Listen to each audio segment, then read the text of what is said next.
сәлеметсіздер ме? Менің каналыма қош келдіңіздер. 8 жылдан соң өзінің туған әпкесіне үйленгенін білген ер азамат жайлы әңгіме айтатын боламыз. Өзінің оқиғасымен бөліскен ер адам Америкада тұрады. Оның айтуынша сәби кезінде оны ата-анасы асырап алған. Ал 8 жыл бұрын іс-сапарлардың бірінде ол болашақ жарымен танысқан.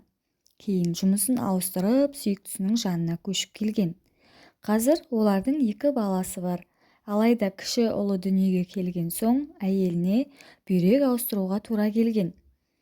Ал сол кезде туыстарының ешқайсысы донор бола алмаған. Сонда күйеуі ДНК тапсырып өз бүйрегін бермекші болады. Келесі күні дәрігерлер оған донор бола алатынын жеткізген. Сосын дәрігерлер лейкоцитарлық антиденені де қосымша тексеруді ұсынды.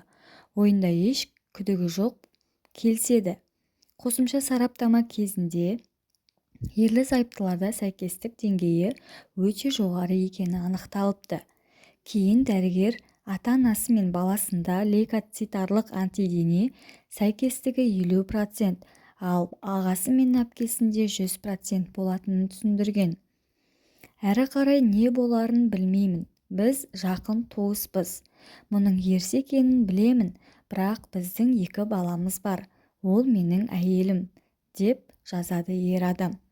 Ал желі қолданушылары ер адамды сабырға шақырып, балалардың дені сау болғандықтан некені бұзудың керегі жоқ екенін айтқан. Ал сіздер қандай пікір айтасыздар? Ары қарай олар не істесе болады? Каналға тіркеле кетіп, өз пікірлеріңізбен бөлісе кетіңіздер. Сау болыңыздар.